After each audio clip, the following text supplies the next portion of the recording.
അതേസമയം വൈക്കം സത്യാഗ്രഹത്തിന്റെ ശതാബ്ദി ആഘോഷങ്ങളുടെ സമാപന ചടങ്ങ് തമിഴ്നാട് സർക്കാരിന്റെ നേതൃത്വത്തിലുള്ള ആഘോഷങ്ങളുടെ സമാപന ചടങ്ങ് നടക്കുകയാണ്. ഇപ്പോൾ മുഖ്യമന്ത്രി പിണറായി വിജയൻ ചടങ്ങിൽ സംസാരിക്കുന്നു.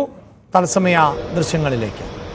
വൈക്കത്തെ നവീകരിച്ച പെരിയാർ സ്മാരകത്തിന്റെ ഉദ്ഘാടന ചടങ്ങിൽ നമ്മളെല്ലാവരും പങ്കെടുത്തു.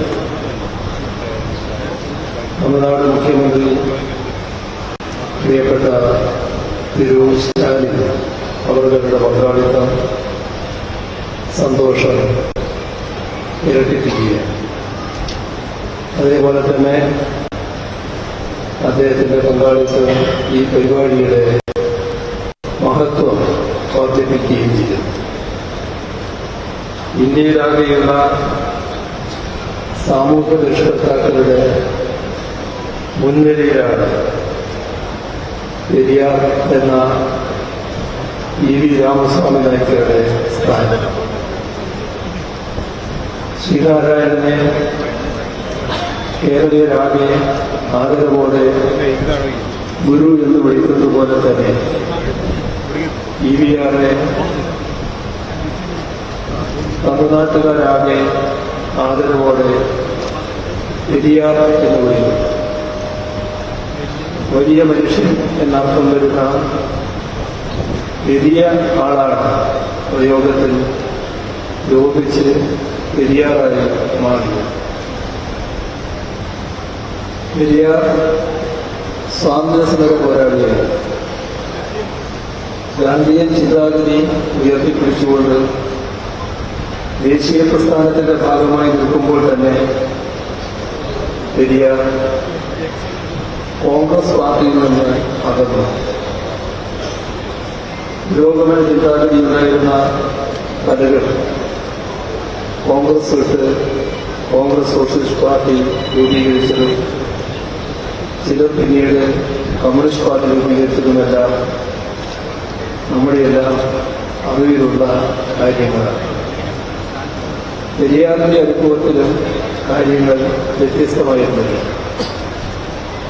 കോൺഗ്രസ് നേതാക്കൾ പലരും പുരോഗമന ചിന്താഗതിയല്ല, മറിച്ച് അധോഗമന ചിന്തയാണ് വെച്ച് പുലർത്തുന്നത് എന്നായിരുന്നു പെരിയാറിന്റെ പക്ഷം. ഏതായാലും പെരിയാർ ക്രമേണ തൊഴിലാളി പ്രസ്ഥാനങ്ങളുടെയും കമ്മ്യൂണിസ്റ്റുകാരുടെയും ഒപ്പം നിലകൊള്ളുകയും ചെയ്തു. നാഗപട്ടണത്തെ റെയിൽവേ തൊഴിലാളികളുടെ സമരത്തെ പിന്തുണച്ചതിന്റെ പേരിൽ പെരിയാർ അറസ്റ്റ് ചെയ്യപ്പെട്ടു. തന്റെ സാമൂഹിക പരിഷ്കരണ ശ്രമങ്ങൾക്ക് വലിയ തോതിൽ സഖ്യകക്ഷികളായി കമ്മ്യൂണിസ്റ്റുകാരെയാണ് അദ്ദേഹം കണ്ടത്. തമിഴ്നാട്ടിലെ ആദ്യകാല കമ്മ്യൂണിസ്റ്റ് നേതാക്കളുമായി മുറ്റ ചങ്ങാത്തമായിരുന്നു അദ്ദേഹത്തിന് ഉണ്ടായിരുന്നത്. പ്രത്യേകിച്ച് സഖാക്കൾ സ്വീകാരവീരവും ഈ ജീവാനന്ദവുമായി 1920 തൊട്ട് ഇങ്ങോട്ട് അദ്ദേഹം ഇടതുപക്ഷ ആശയങ്ങളുമായി ചേർന്ന് നിന്നിരുന്നു എന്ന വസ്തുത വിസ്മരിക്കാൻ കഴിയില്ല. 1952 തമിഴ്നാട്ടിൽ കമ്മ്യൂണിസ്റ്റ് പാർട്ടിക്കുണ്ടായ മികച്ച വിജയത്തിന്റെ പിന്നിലുൾപ്പെടെ പെരിയാറിന്റെ സ്വാധീനം പ്രകടമായിരുന്നു. അന്ന് തമിഴ്നാട്ടിൽ പ്രതിപക്ഷ നേതാവായത് അവിടുത്തെ പ്രധാനപ്പെട്ട കമ്മ്യൂണിസ്റ്റ് നേതാവായിരുന്ന രാമമൂർത്തി. പിന്നീട് CPI രൂപീകൃതമായപ്പോൾ ഈ രാമമൂർത്തി പാർട്ടിയുടെ ആദ്യ പോളിറ്റ് ബ്യൂറോയിലെ 9 പേരിൽ ഒരാളായിരുന്നു. അദ്ദേഹത്തിന്റെ മിശ്ര വിഭാഗത്തിന് അധ്യക്ഷത വഹിച്ചത് പെരിയാറായിരുന്നു. അത്ര അടുപ്പമായിരുന്നു പെരിയാറും തമിഴ്നാട്ടിലെ കമ്മ്യൂണിസ്റ്റ് പാർട്ടി നേതാക്കളും തമ്മിലുണ്ടായിരുന്നു.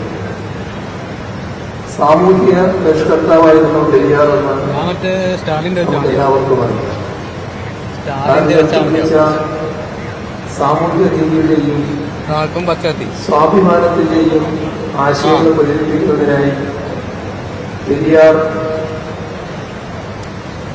കുടിയരസം എന്നൊരു പത്രം ആരംഭിച്ചിരുന്നു.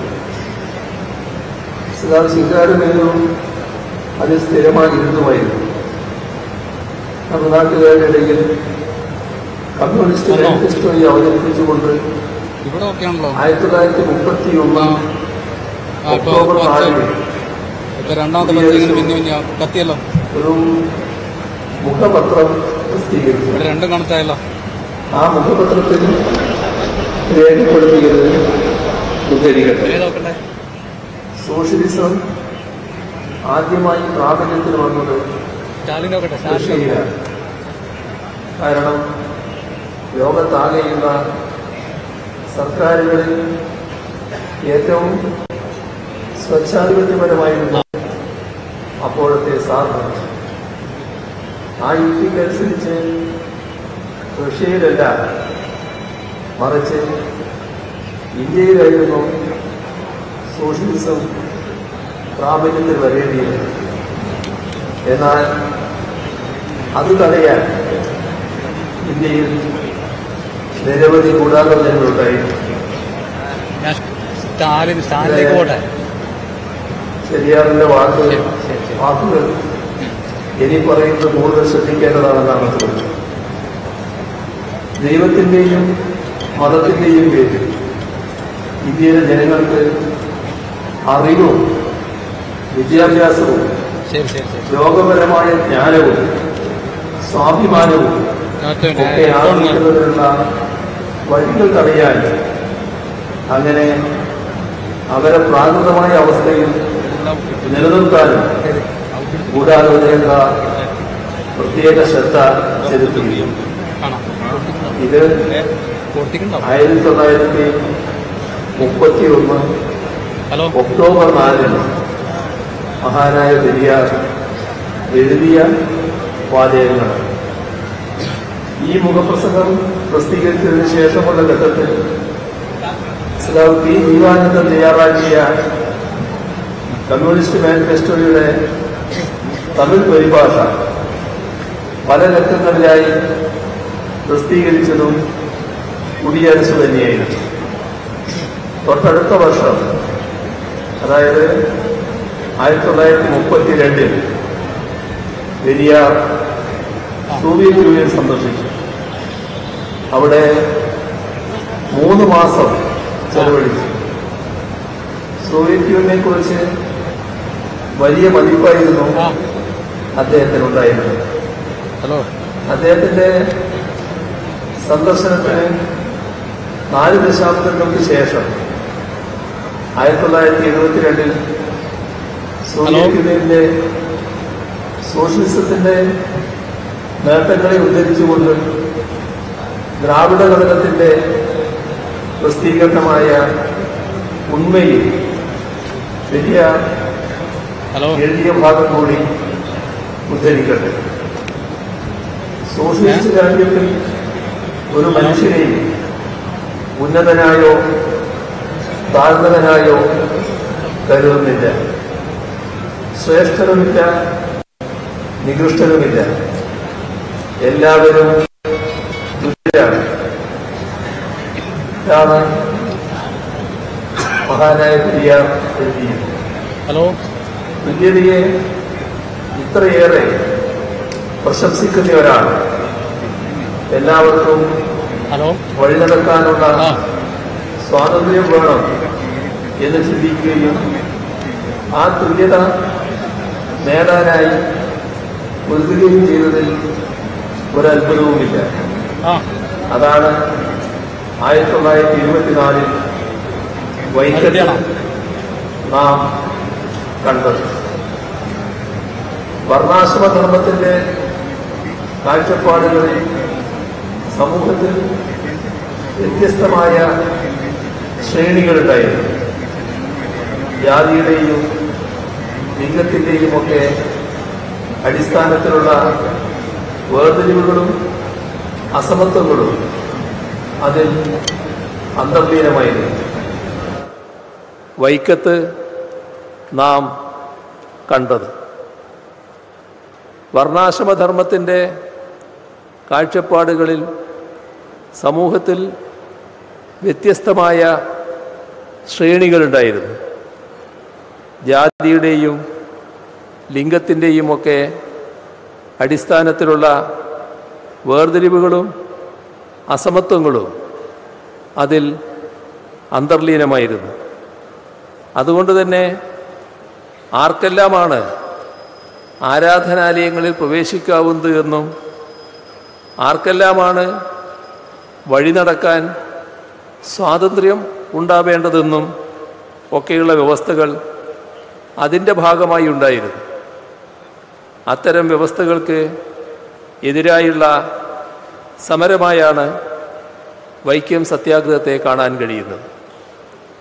പ്രത്യയശാസ്ത്രങ്ങളും നിയമവും ധർമ്മവും എല്ലാം കാലത്തിനനുസൃതമായി നവീകരിക്കപ്പെടണം എന്ന കാഴ്ചപ്പാടായിരുന്നു പെരിയാറിനുണ്ടായിരുന്നത്.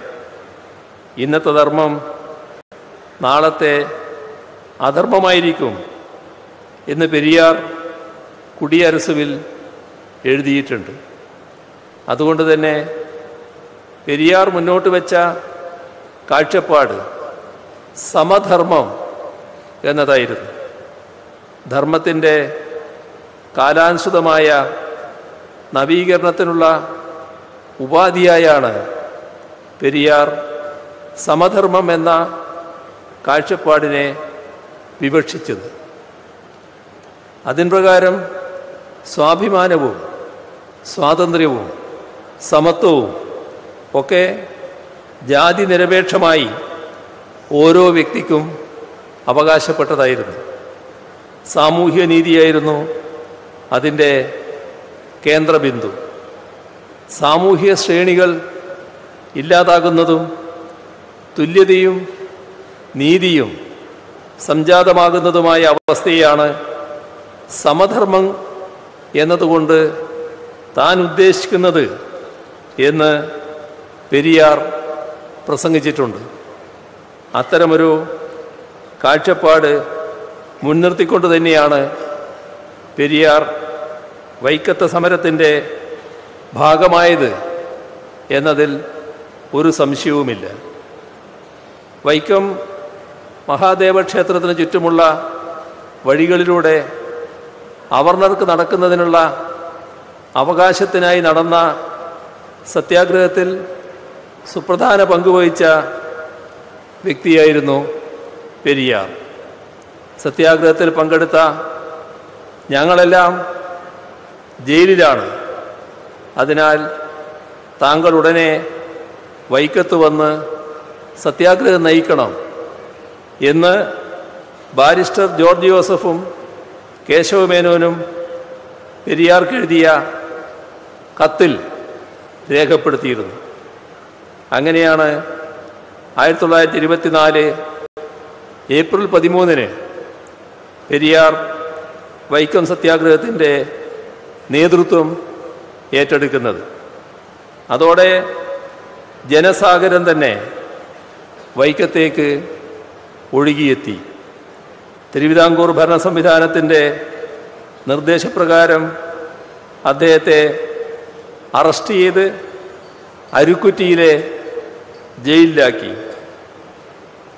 അതറിഞ്ഞ ഉടൻ അദ്ദേഹത്തിൻ്റെ ഭാര്യ നാഗമ്മ സ്ത്രീകളെ പങ്കെടുപ്പിച്ച് സത്യാഗ്രഹത്തിൻ്റെ പ്രാധാന്യത്തെപ്പറ്റി പ്രചരണം നടത്താറ് സ്വീകരിച്ചു. നാഗമ്മയും വൈക്കത്ത് വന്ന് സത്യാഗ്രഹത്തിന് ഈ തരത്തിൽ നേതൃത്വം കൊടുക്കുകയായിരുന്നു. ഇവിടെ ഒരു കാര്യം പ്രത്യേകം ശ്രദ്ധിക്കേണ്ടതാണ്. പെരിയാറിൻ്റെ സാമൂഹ്യ ഇടപെടലുകളെക്കുറിച്ച് സംസാരിക്കുമ്പോൾ പെരിയാറെക്കുറിച്ച് മാത്രം പരാമർശിച്ചാൽ പോരാ, പെരിയാറുടെ ഭാര്യ നാഗമ്മയെക്കുറിച്ച് കൂടി പറയേണ്ടതുണ്ട്. മഹാരാഷ്ട്രയിൽ ജ്യോതിബ ഫൂലെയും സാവിത്രിബായി ഫൂലെയും